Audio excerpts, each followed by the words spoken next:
Welcome to CBSE words.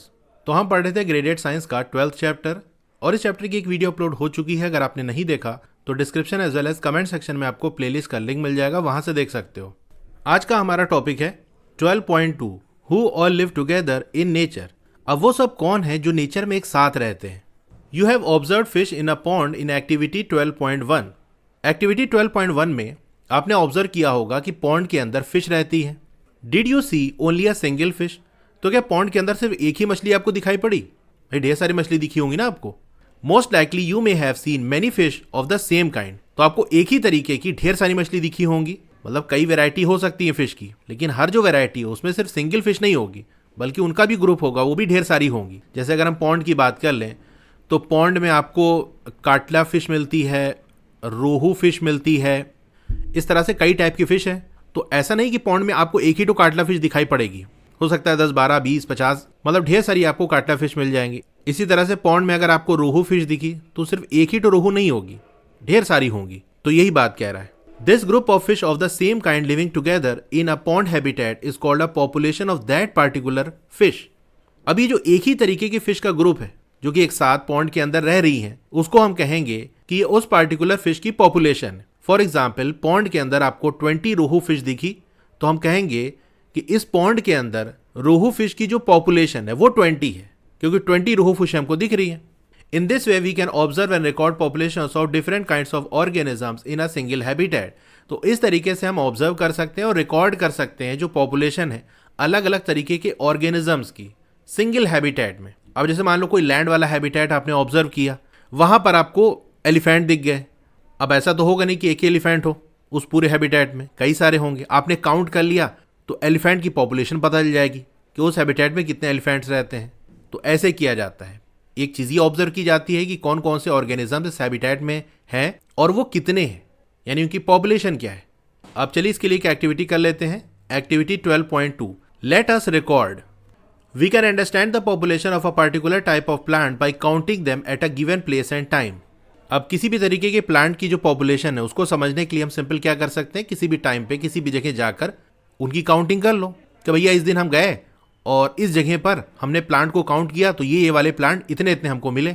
अब आपके class में जितने भी स्टूडेंट हैं उनको डिवाइड कर लेना है 4 या 5 ग्रुप्स में। हर ग्रुप को पहचानना है 2 ऑर्गेनिजम्स, प्लांट्स और एनिमल्स। मतलब ऐसा कर लो कि 2 प्लांट आपको ऑब्जर्व करना है और 2 एनिमल्स को ऑब्जर्व करना है। Mark an area of 1 metre by 1 metre in your school garden. तो आपके स्कूल गार्डन में 1 मीटर लेंथ और 1 मीटर ब्रेथ, इसका एक एरिया मार्क कर लेना है कि भैया ये इतनी जगह है हमारे पास। अब इसके अंदर क्या करेंगे, identify 4 organisms in this area and count their number. अब इसी एरिया के अंदर ये जो हमने बाउंड्री बनाई है, इसी के अंदर 4 ऑर्गेनिजम्स हमको पहचानने हैं। बहुत सारे ऑर्गेनिजम्स आपको दिखेंगे, कई तरीके के प्लांट्स और एनिमल्स, इंसेक्ट वगैरह आपको मिल जाएंगे, लेकिन आपको सिर्फ 4 लिखना है, यानी एक ग्रुप को 4 लिखना है। फिर जो जो ऑर्गेनिज्म दिख रहे हैं उनका नंबर भी काउंट कर लो कि वो हैं कितने। अब रिकॉर्ड करो नंबर ऑफ ऑर्गेनिज्म टेबल 12.2 के अंदर। इसी तरीके से सारे ग्रुप वाले जो है अपना रिकॉर्ड करेंगे, तो सबको कंपाइल कर लेना है कि सब ग्रुप ने क्या क्या ऑर्गेनिजम्स को फाइंड किया और उनकी पॉपुलेशन क्या है। तो ये देखो आपको टेबल 12.2 दिया है, number of particular organism eight a given space and time. किसी जगह पे किसी टाइम पे कोई पार्टिकुलर ऑर्गेनिज्म कितना है, उसकी पॉपुलेशन कितनी है, वो आपको यहाँ से मिल जाएगा। तो पहले कॉलम के अंदर नेम ऑफ ऑर्गेनिज्म, दूसरे में उनकी क्या पॉपुलेशन है, यानी नंबर ऑफ इंडिविजुअल ऑर्गेनिजम्स कितने हैं वो। तो जैसे प्लांट 1 प्लांट 2 हो गया, तो जो प्लांट आपने देखा उसका नाम लिख दो। तो वैसे तो स्कूल में कराया जाएगा आपको, लेकिन फिर भी मैं इसको करा देता हूँ कि जैसे आपको मान लो दिखा मैरीगोल्ड प्लांट। अब आपने फिर काउंट कर लिया कि मैरीगोल्ड प्लांट कितने हैं, तो काउंट करने पता चला कि 20 मैरीगोल्ड के प्लांट इस एरिया के अंदर है जो कि हमने मार्क किया है। फिर उसी एरिया के अंदर आपको तुलसी वाला प्लांट भी दिख गया, उसको जो आपने काउंट किया तो पता चला कि 5 तुलसी के प्लांट हैं। इसी तरीके से वहाँ पर जो एनिमल आपको दिख रहे हैं उस एरिया के अंदर, तो जैसे आपको दिख गई बटरफ्लाई, अब आपने ये भी काउंट कर लिया कि कितनी बटरफ्लाई है इस एरिया के अंदर, तो पता चला कि 3 बटरफ्लाई है। इसी तरह से जो वॉर्म्स होते हैं सॉइल के अंदर प्रेजेंट रहते हैं, तो आपको वो भी दिख गए, उनको भी आपने काउंट कर लिया, तो वहाँ से आपको 10 वैल्यू मिल गई। जस्ट मैंने आइडिया आपको दे दिया, बाकी आप प्रैक्टिकल करके जब देखोगे तो और अच्छे से चीज़ें समझ में आएंगी। In the given example there is a population of 20। तो इस एग्जाम्पल में 20 क्या है, जैसे मैंने आपको फिल कराया कि 20 मैरीगोल्ड प्लांट है और सिर्फ 5 तुलसी प्लांट है उसी 1 बाई 1 मीटर स्क्वायर एरिया के अंदर। तो क्या बात समझ में आई? उसी एरिया के अंदर अलग अलग ऑर्गेनिज्म तो रहते हैं, लेकिन उनकी जो पॉपुलेशन है वो ज़रूरी नहीं कि सेम हो। कुछ ऑर्गेनिज्म की पॉपुलेशन कम होगी, कुछ की ज़्यादा होगी। जैसे एनिमल में ही आप देखो, वॉर्म्स ज़्यादा हैं, 10 हमको मिल रहे हैं, बटरफ्लाई 3 ही है। तो ये होता है। तो सिंगल हैबिटेट में कई तरीके के ऑर्गेनिज्म हमको देखने को मिलते हैं और उनकी पॉपुलेशन भी अलग होती है। यहाँ से हमको ये पता चला। From activity 12.2 we can explain that the population is a group of same type of organisms in a habitat at a given time. तो एक्टिविटी 12.2 से हम एक्सप्लेन कर सकते हैं कि जो पॉपुलेशन है वो बेसिकली एक ग्रुप है एक ही तरीके के ऑर्गेनिजम्स का। जैसे बटरफ्लाई का ऑर्गेनिज्म है, अब जितनी बटरफ्लाई है वो उसकी पॉपुलेशन हो गई। तो किसी भी हैबिटेट में किसी गिवन टाइम पे एक ही तरीके के जो ऑर्गेनिज्म का ग्रुप है वो उसकी पॉपुलेशन है। Can a habitat have only one type of living organism? क्या किसी भी हैबिटेट में सिर्फ एक ही तरीके के लिविंग ऑर्गेनिज्म हो सकते हैं? The answer is no. देखो, किसी भी हैबिटेट में आप जाओगे ना तो कई तरीके के आपको लिविंग ऑर्गेनिज्म मिल जाएंगे। What might happen then? लेकिन अगर एक बार के लिए आप मान लो कि किसी हैबिटेट में सिर्फ एक ही तरीके के लिविंग ऑर्गेनिज्म है, तो फिर क्या होगा? If all organisms are the same, they would have the same requirements, that is food, water, space, leading to competition and possibly scarcity of resources. अब किसी भी हैबिटेट में जो भी ऑर्गेनिजम्स हैं वो सेम होंगे, तो फिर उनकी जो रिक्वायरमेंट है, उनकी जो ज़रूरत है, जैसे जिस तरीके के फूड उनको चाहिए, वाटर जितना चाहिए, स्पेस यानी रहने की जो जगह चाहिए, वो भी सेम होगी कि नहीं? इसकी वजह से कंपटीशन होगा, क्योंकि सभी को वही तरीके का फूड चाहिए, वैसा ही वाटर चाहिए, वैसी ही जगह चाहिए रहने के लिए, तो रिसोर्सेज की कमी हो जाएगी। फॉर एग्जाम्पल, किसी जगह पर कई तरीके के फूड अवेलेबल हैं, जैसे कि कुछ फ्रूट्स हैं, वेजिटेबल्स हैं, ग्रासेस हैं, ये अवेलेबल है। अब उस जगह पर सिर्फ एक ही तरीके का ऑर्गेनिज्म रहता है जिसको खाने में सिर्फ फ्रूट चाहिए। अब जितने भी वो ऑर्गेनिज्म होंगे उन सबको फ्रूट ही चाहिए, तो फ्रूट के लिए झगड़ा होने लगेगा, कंपटीशन हो जाएगा, हर किसी को वही फ्रूट चाहिए। हालांकि वेजिटेबल और ग्रासेस भी अवेलेबल हैं, ये भी एक तरह का फूड है, लेकिन क्योंकि इसको खाने वाले कोई ऑर्गेनिज्म है ही नहीं, एक ही तरीके का ऑर्गेनिज्म है और उनको फ्रूट चाहिए, तो होगा क्या? फ्रूट की कमी हो जाएगी। What else do you think could happen? और क्या लगता है कि अगर एक ही तरीके का ऑर्गेनिज्म कहीं पर रहें तो क्या दिक्कत आ सकती है? तो देखो, दिक्कत इसमें एक ही भी आ सकती है कि अगर मान लो कोई बीमारी फैली, ऐसी डिजीजेस होती हैं जो किसी खास ऑर्गेनिज्म के अंदर ही होती है, तो अगर एक ही तरीके का ऑर्गेनिज्म उस जगह पर रहेगा और कोई बीमारी हुई किसी को और वो फैलती गई, तो पता चला पूरी पॉपुलेशन ही खत्म हो गई। एक तो ये प्रॉब्लम है। दूसरा, ऐसा हो सकता है कि उस ऑर्गेनिज्म की पॉपुलेशन बहुत ज़्यादा इंक्रीज हो जाए। फॉर एग्जाम्पल, किसी जगह पर रैट है और स्नेक रहता है। रैट अपना फ्रूट्स वगैरह, सीड वगैरह खा लेता है और रैट को स्नेक खा लेता है। तो इस तरीके से रैट की जो पॉपुलेशन है वो कंट्रोल में रहती है, क्योंकि जो रैट है वो स्नेक का फूड है। स्नेक को कोई बर्ड खा ली, ईगल खा लिया, तो इसकी भी पॉपुलेशन बैलेंस रहती है। लेकिन अगर किसी जगह पर सिर्फ रैट ही होंगे, वो खाते जाएंगे, उनको खाने वाला कोई है ही नहीं, तो इनकी पॉपुलेशन बहुत तेज इंक्रीज होने लगेगी। और जब इनकी पॉपुलेशन इंक्रीज होने लगेगी तो फिर से रिसोर्स की दिक्कत आएगी कि भैया उस जगह पर खाने की कमी होने लगेगी, तो और जगह वो फैलेंगे, दूर जगह जाएंगे। तो कई तरीके की प्रॉब्लम इसकी वजह से हो सकती है। अब एक्टिविटी 12.1 और 12.2 के अंदर आपने ऑब्जर्व किया होगा कि डिफरेंट ग्रुप हैं ऑर्गेनिज्म के जो एक साथ रहते हैं किसी भी हैबिटेट में। A community comprises different populations sharing the same habitat. तो एक कम्युनिटी जैसी बन जाती है जहाँ पर अलग अलग तरीके की पॉपुलेशन है, लेकिन उनका जो हैबिटेट है वो सेम है। उसी सेम हैबिटेट को वो सभी शेयर कर रहे हैं, उसी एक जगह पर कई सारे तरीके के ऑर्गेनिज्म रह रहे हैं, तो उनकी पूरी एक कम्युनिटी बन जाती है। The biotic components of a habitat such as plants, animals and microorganisms together form the community। अब कम्युनिटी के अंदर कौन आता है, किसको हम इंक्लूड करते हैं? तो कम्युनिटी के अंदर जो बायोटिक कंपोनेंट है किसी भी हैबिटेट के, वो इंक्लूडेड होते हैं।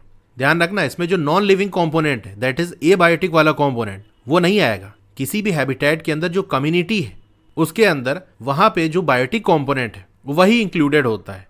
मतलब वहाँ पे जो प्लांट्स हैं, वहाँ पे जो भी तरीके के एनिमल्स पाए जाते हैं, जो भी माइक्रो ऑर्गेनिजम्स हैं, इन सबको मिला लें तो वो एक पूरी कम्युनिटी बनती है। These organisms interact and depend on one another for survival.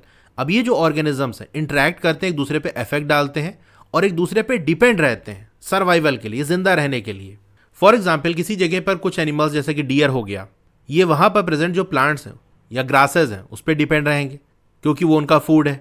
अब जैसे टाइगर हो गया, लायन हो गया, ये डियर या इसके अलावा और भी जो एनिमल्स है उस पर डिपेंड करेंगे क्योंकि ये उसको खाते हैं। तो जो भी ऑर्गेनिज्म है एक दूसरे के साथ इंटरैक्ट करते हैं और एक दूसरे पे डिपेंड रहते हैं सर्वाइवल के लिए, जिंदा रहने के लिए। एवर हर्ड ऑफ, क्या इसके बारे में आपने सुना? You may have seen brightly coloured flowers blooming around you. तो आपने ब्राइट कलर के फ्लावर्स को अपने आसपास खिलते हुए देखा होगा। Have you ever looked closely at their parts? तो वो जो फ्लावर्स हैं उनके पार्ट्स को क्या आपने करीब से देखा कि उस फ्लावर के अंदर क्या क्या चीज़ें हैं, उनके क्या क्या पार्ट्स हैं? तो अगर आपने देखा होगा तो आपको कुछ चीज़ें ऑब्जर्व हुई होंगी, जैसे अ flower has a stock. Flower के पास स्टाक होता है, नहीं जो डंठल है वो होती है, जैसे आप यहाँ इमेज में देख सकते हो, ये जो नीचे वाला पार्ट है जो डंडी वाला, वो स्टाक कहलाता है। Green leafy structure called sepals. फिर इसमें ऊपर की तरफ अगर आप देखो, ये यहाँ पर ये जो ग्रीन कलर से लीफ जैसा स्ट्रक्चर आपको दिख रहा है वो होता है सेपल्स। Coloured petals. इसी के साथ साथ ये जो कलरफुल वाला पार्ट है जो कि पिंक या रेडिश टाइप का है, इसको हम पेटल्स कहते हैं। इसके रियल इमेज में आपको दिखा देता हूँ। जैसे देखो, ये रोज़ फ्लावर है, इसमें जो नीचे वाला पार्ट है इसका जो ट्यूब जैसा दिख रहा है, ये तो स्टॉक हो गया, डंठल हो गई। फिर ये जो लीफ जैसा जो फ्लावर से बिल्कुल अटैच्ड है, एक तो डंठल से निकली होगी लीफ, वो अलग चीज़ है, वो लीफ है, लेकिन लीफ जैसा आपको ये फ्लावर से जुड़ा जो दिख रहा है, ये यहाँ पर चिपका हुआ है, ये इधर यहाँ पर है। पहले इसी में ये फ्लावर पैक रहता है, यही जब बर्स्ट करता है, ओपन करता है, तो ये अंदर से आपको एक कलरफुल पार्ट दिखता है। तो ये ग्रीन लीफ वाला जो स्ट्रक्चर आप देख रहे हो ये सेपल्स हैं, और रेड वाला जो आप देख रहे हो ये पेटल्स हैं। And 2 reproductive parts. इसी के साथ साथ फ्लावर के अंदर 2 रिप्रोडक्टिव पार्ट भी आपको दिखेंगे। रिप्रोडक्टिव पार्ट मतलब ये वो पार्ट है जिनसे रिप्रोडक्शन होता है, यानी इन्हीं की वजह से उस टाइप के नए प्लांट्स ग्रो हो पाते हैं। कैसे होते हैं वो सारा मैं आपको भी बताऊंगा। कार्पेल्स जो कि फीमेल रिप्रोडक्टिव पार्ट है, एंड स्टामेंस जो कि मेल रिप्रोडक्टिव पार्ट है। तो ये इस इमेज में देखो, इसको थोड़ा जूम करता हूँ मैं, ये देख सकते हो यहाँ पर ये फ्लावर में बीच में से जैसे ट्यूब जैसा निकला हुआ है, ये एक स्ट्रक्चर आपको दिख रहा होगा, यही इस फ्लावर का रिप्रोडक्टिव पार्ट है। जो बीच में आप देख रहे हो पिंक कलर का ट्यूब जैसा, और ऊपर हेड पे भी ये पिंक जैसा या रेड कलर का आपको दिख रहा होगा, ये जो पूरा स्ट्रक्चर है यही कार्पेल है जो कि फीमेल रिप्रोडक्टिव पार्ट है। और इसके साइड साइड में ये हेयर जैसा पतला पतला आपको निकला हुआ दिख रहा होगा, जिसके हेड पे ये येलो कलर की चीज़ लगी हुई है। तो ये जो पूरा स्ट्रक्चर है ये मेल रिप्रोडक्टिव पार्ट है, जिसको हम स्टामेंस कहते हैं। इसमें भी फर्दर कई पार्ट होते हैं, लेकिन उतना डिटेल में आपको दिया नहीं है, तो मैं भी उतना डिटेल में नहीं जाऊंगा। तो चलिए इसको थोड़ा सा मैं ड्रॉ करके आपको एक्सप्लेन करता हूँ। हालांकि जो ओल्ड एनसीईआरटी वहाँ पर डिटेल में इसको एक्सप्लेन किया गया था, और न्यू एनसीईआरटी तो अभी मैंने नहीं पढ़ाई, पता नहीं उसमें दिया है कि नहीं दिया, लेकिन फिर भी मैं आपको एक्सप्लेन कर देता हूँ। बहुत डिटेल में नहीं एक्सप्लेन करेंगे, जितना चीज़ें यहाँ लिखी है बस उतनी ही बात करेंगे। अब जैसे ये 2 फ्लावर हैं एक ही तरह के, इसके कुछ पार्ट्स मैंने बताया कि ये जो नीचे ट्यूब वाला पार्ट है ये स्टाक है, और ये जो लीफ वाला स्ट्रक्चर है मतलब लीफ जैसा स्ट्रक्चर है ये सेपल है, और जो ब्राइट कलर का आप देख रहे हो जो मेन अट्रैक्टिव पार्ट होता है वो पेटल है। फिर ये बीच में आप जो देख रहे हो यहाँ पर ये वाला जो स्ट्रक्चर है ये फीमेल रिप्रोडक्टिव पार्ट है, जिसको हम कार्पेल कहते हैं। और ये जो साइड में निकला हुआ स्ट्रक्चर है जिसके ऊपर येलो कलर का ये लगा हुआ है, 3 ठो राइट साइड बने हुए हैं, 3 ठो लेफ्ट साइड बने हैं, तो ये जो पूरे स्ट्रक्चर है इसको हम स्टामेंस कहते हैं। Stamens burst release yellow dust like pollen grains. अब इसी स्टामेन में ये जो ऊपर वाला पार्ट है ये येलो कलर का आप जो देख रहे हो ये पाउच जैसा कोई चीज़ होती है, और इसके अंदर बहुत ढेर सारे पॉलन ग्रेन्स होते हैं, मतलब छोटे छोटे दाने दानेदार चीज़ होती है। जब ये बस्ट करता है, फटता है, तो जो पॉलन ग्रेन है वो ऐसे स्प्रेड कर जाते हैं, कुछ एयर में रहते हैं, इधर उधर चले जाते हैं, कुछ इसी पेटल पे गिर जाते हैं, मतलब आसपास सराउंडिंग में ये फैल जाते हैं।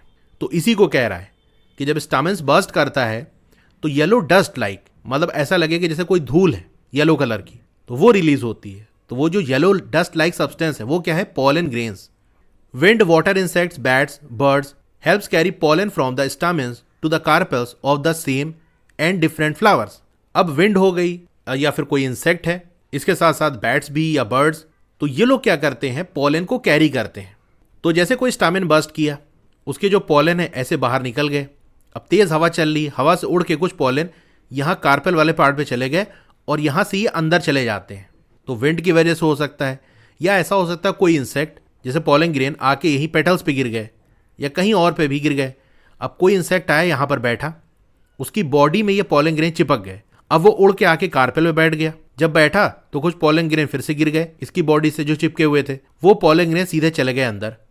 अब ये ज़रूरी नहीं है कि जिस फ्लावर के स्टामेन से पॉलन ग्रेन निकला है उसी फ्लावर के कार्पेल में जाए, बल्कि ऐसा भी तो हो सकता है कि हवा चलने की वजह से जो पॉलन ग्रेन है वो उड़ के ये बगल वाले फ्लावर के जो कार्पेल है वहाँ चला जाए अंदर, या कोई इंसेक्ट ही आकर यहाँ बैठा, इसके पॉलन ग्रेन इस पर चिपक गए और ये उड़ के यहाँ जब गया तो यहाँ से पॉलन ग्रेन गिर के अंदर चले गए। तो दोनों चीजें हो सकती है कि सेम फ्लावर के स्टामेन से निकले हुए पॉलन ग्रेन उसी फ्लावर के कार्पेल में जा सकते हैं या फिर दूसरे फ्लावर के कार्पेल के अंदर चले जाएं। तो ये बात कह रहा है कि wind, water insect, bat, bird ये क्या करते हैं, हेल्प करते हैं पॉलन ग्रेन को कैरी करने में स्टामेन से कार्पेल तक, सेम फ्लावर में भी और डिफरेंट फ्लावर्स में भी। This process is called pollination. इसी प्रोसेस को हम पॉलिनेशन कहते हैं, यानी पॉलन ग्रेन का जो ट्रांसफर होता है from stamens to carpel of either the same flower और डिफरेंट फ्लावर, इसी प्रोसेस को पॉलिनेशन कहते हैं। It is essential for the formation of fruits and seeds.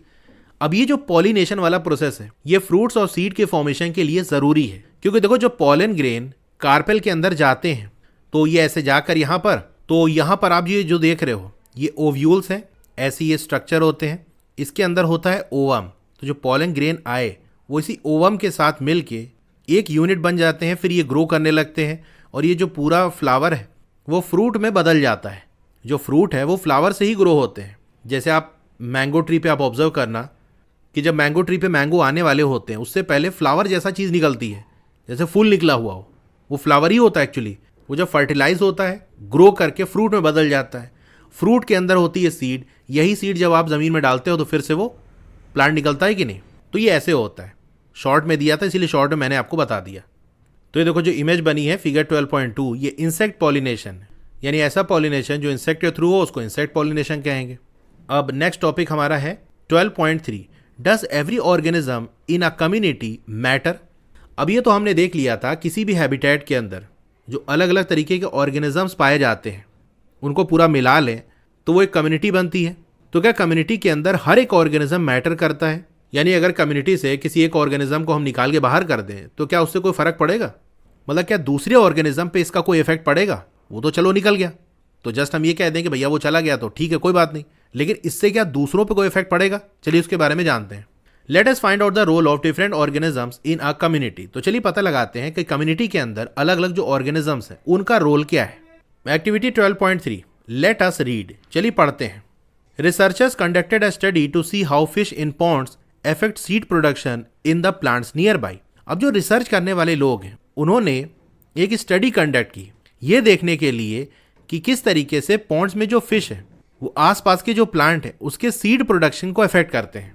मतलब सिंपल वे में अगर हम कहें कि फिश के होने से आसपास के जो प्लांट्स हैं उस पर क्या इफेक्ट पड़ता है, तो वैसे तो आपको लगेगा यार फिश पानी के अंदर रहती है, आसपास के प्लांट से उसका क्या लेना देना। चलिए जानते हैं इसके बारे में। दे ऑब्जर्व्ड 2 पॉन्ड्स। उन्होंने 2 पॉन्ड को ऑब्जर्व किया। अब जो पॉन्ड ए है इसमें फिश है और ढेर सारे फ्लावरिंग प्लांट्स इसके आसपास है। वहीं जो पॉन्ड बी है उसमें फिश नहीं है। तो वहाँ ये देखा गया कि fewer flowering plants around it, उसके आसपास बहुत कम फ्लावरिंग प्लांट है, जैसा कि ऊपर आप फिगर 12.3 में देख सकते हो। तो ये देखो यहाँ पर पॉन्ड ए के अंदर आपको क्या दिख रहा है, यहाँ पर आपको फिश दिखाई पड़ रही है और इसके आसपास ढेर सारे फ्लावरिंग प्लांट्स हैं।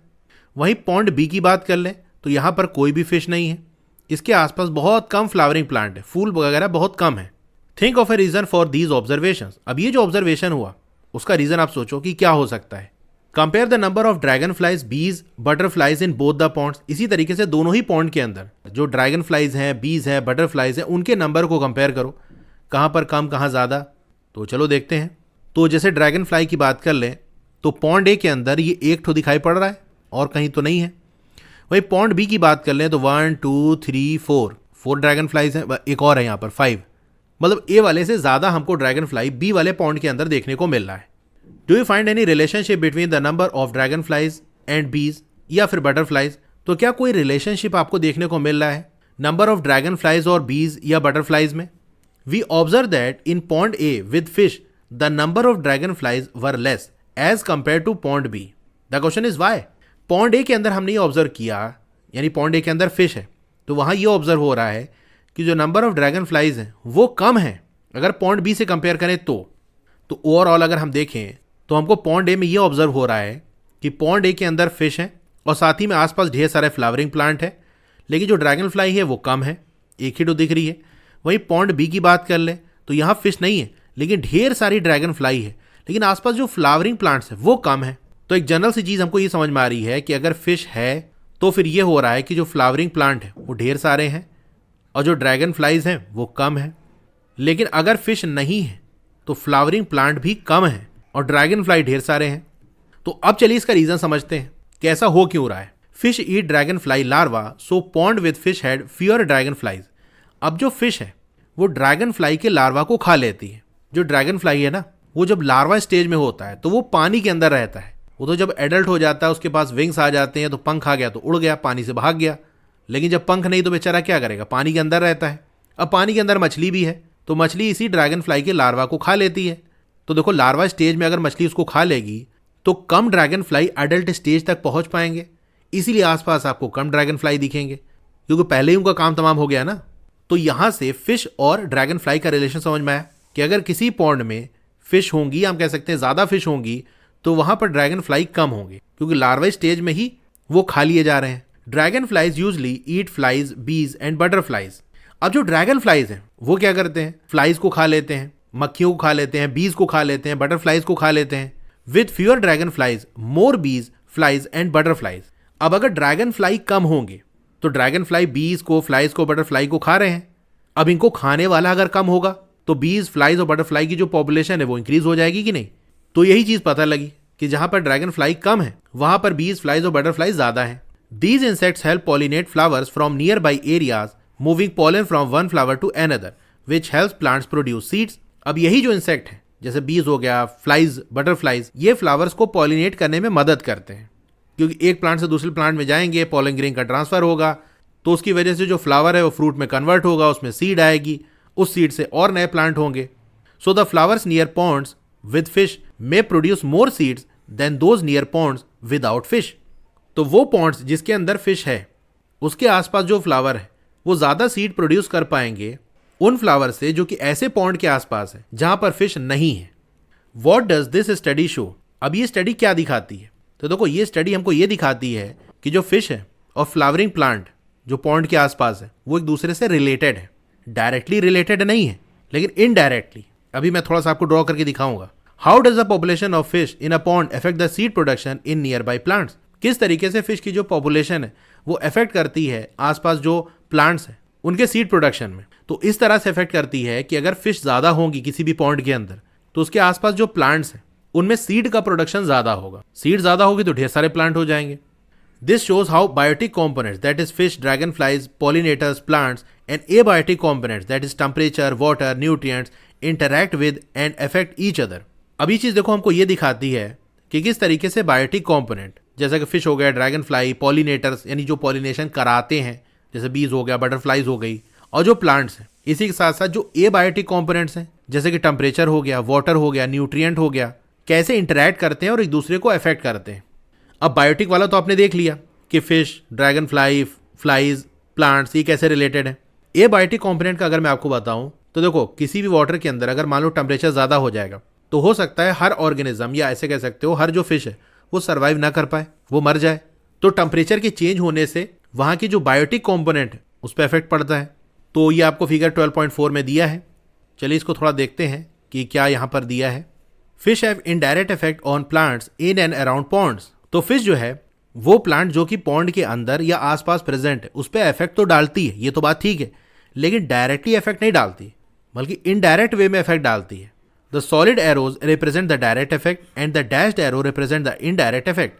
अब जो solid arrow है यानी इस तरह की जो arrow है वो direct effect शो कर रही है, और जो dashed arrow है वो indirect effect शो कर रही है। अब यहाँ पर तो सारी solid ही arrow दिख रही है, dashed arrow तो है ही नहीं। यहाँ पर फिगर दूसरी तरह दी है, नीचे कुछ लिखा है, ऊपर कुछ दिया है। तो अगर हम फिश और जो लार्वा ड्रैगन फ्लाई है उसके रिलेशन की बात कर लें तो देखो, ये एक रेड एरो से शो कर रहा है और माइनस का साइन है। तो इनका रिलेशन ये बता रहा है, यानी जो माइनस साइन है या एरो का जो रेड कलर है वो ये बता रहा है कि फिश और लार्वा ड्रैगन फ्लाई का रिलेशन ये है कि अगर फिश ज़्यादा होगी तो ड्रैगन फ्लाई कम होंगे। मतलब फिश की वजह से लार्वा ड्रैगन फ्लाई की पॉपुलेशन कम हो जाएगी, माइनस हो जाएगी। तो एक दूसरे को निगेटिव वे में अफेक्ट कर रहे हैं कि अगर फिश ज़्यादा तो लार्वा ड्रैगन फ्लाई कम होंगे, क्योंकि फिश खा जाएगी इनको तो कम हो जाएंगी। अब इसी तरह से लार्वा ड्रैगन फ्लाई और ड्रैगन फ्लाई का रिलेशन देखें तो ये पॉजिटिव रिलेशन है कि अगर लार्वा ड्रैगन फ्लाई ज़्यादा होंगे तो ड्रैगन फ्लाई भी ज़्यादा होंगे, क्योंकि यही जो लार्वा है ये ग्रो करके ड्रैगन फ्लाई बनाएगा एडल्ट वाला। तो एक पॉजिटिव रिलेशन है जो कि ग्रीन एरो से आपको दिखा रहा है। अब इसी तरह से अगर हम फिश और ड्रैगन फ्लाई का रिलेशन देखें तो ये भी निगेटिव रिलेशन है, क्योंकि अगर फिश ज़्यादा होगी या किसी पॉन्ड में फिश प्रेजेंट होगी तो लार्वा ड्रैगन फ्लाई कम होंगे, और लार्वा ड्रैगन फ्लाई कम होंगे तो ड्रैगन फ्लाई भी कम होंगे। तो निगेटिव रिलेशन है, इसीलिए रेड एरो से और माइनस साइन के साथ इसको शो किया जा रहा है कि अगर फिश होगी तो ड्रैगन फ्लाई कम होंगे, और जितनी ही ज़्यादा फिश होंगी उतनी ड्रैगन फ्लाई कम होंगे, क्योंकि लार्वा स्टेज में ही खा जा रहे हैं ये। फिर इसी तरीके से अगर फिश का रिलेशन हम देखें बीज के साथ, तो ये क्या हो रहा है, जो फिश है वो लार्वा को खा रही है तो ड्रैगन फ्लाई कम है, और ड्रैगन फ्लाई क्या कर रहे हैं, बीज को खा रहे हैं। तो ये बताओ, अगर फिश लार्वा को खा लेगी तो ड्रैगन फ्लाई कम हो जाएंगे, ड्रैगन फ्लाई कम हो जाएंगे तो बी को खाने वाला कम हो गया, तो बी की पॉपुलेशन इंक्रीज हो जाएगी। तो फिश की वजह से बी की हेल्प हो रही है, बी कहेगी थैंक यू फिश, आपकी वजह से मुझे खाने वाले कम है, यानी ड्रैगन फ्लाई कम है, तो अब इसकी पॉपुलेशन इंक्रीज हो सकती है। तो अगर फिश ज़्यादा होगी तो जो बीज हैं वो भी ज़्यादा होंगी। तो ये देखो पॉजिटिव रिलेशन दिखा रहा है ग्रीन एरो से। अब यही जो बीज हैं यही तो पॉलिनेशन करा रही हैं, तो अगर बीज ज़्यादा होंगी तो ढेर सारे फ्लावरिंग प्लांट हमको देखने को मिलेंगे, क्योंकि पॉलन का जो ट्रांसफ़र है वो ज़्यादा होगा, तो ज़्यादा फर्टिलाइजेशन होगा, ज़्यादा जो फ्लावर्स है वो फ्रूट में बदलेंगे, फ्रूट से सीड मिलेगी, उस सीड से और ढेर सारे प्लांट हो जाएंगे। तो फिश ज़्यादा तो बी ज़्यादा, और बी ज़्यादा तो आसपास जो फ्लावरिंग प्लांट है वो ज़्यादा।